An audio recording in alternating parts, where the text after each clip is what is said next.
Hello friends, good morning. সবাই কেমন আছো? আশা করি খুব ভালো আছো। তো আজকে একটা আমি নতুন রেসিপি নিয়ে চলে এসেছি, ট্যাংরা মাছ।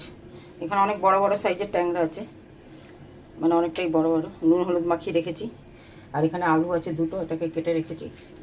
আর পেঁয়াজ আছে একটা, দুটো টমেটো, আর আদা রসুন কাঁচা লঙ্কা, এটা বাটবো আমি। আর কড়াইতে আমি তেল দিয়েছি।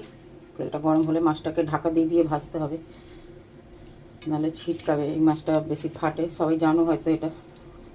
তেলটা গরম হোক, তারপর কড়াইতে মাছটা দেব।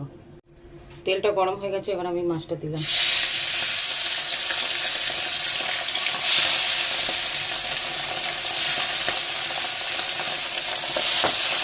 এবার এটা আমি একটু ঢাকা দিয়ে দেবো।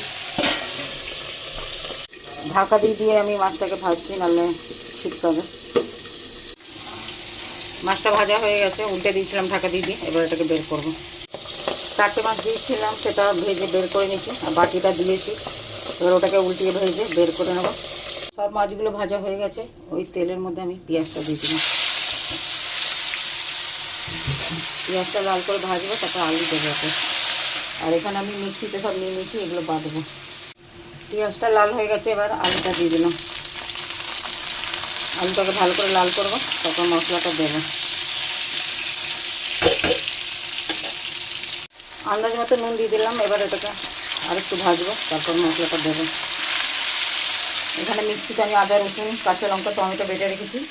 আর এখানে রেখে দিয়েছি গুঁড়ো মশলা, লঙ্কা হলুদ আর জিরে গুঁড়ো। এটা দিয়ে রান্নাটা হবে, আর একটু লাল হোক তারপর। এবার মশলাগুলো দিয়ে দিলাম। এখানে গুঁড়ো মশলা ছিল, ওটা দিলাম। আর মিক্সিতে বেটেছিলাম সব দিয়ে। এবার এটাকে ভালো করে কষাবো, ঢাকা দিয়ে দিয়ে এটাকে কষাতে হবে।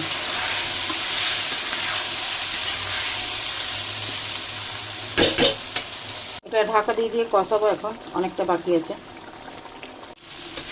মশলাটা কষানো হয়ে গেছে, এবার এর মধ্যে জল দেবো। যতটা ঝোল হবে, মাছের ঝোল হবে এটা।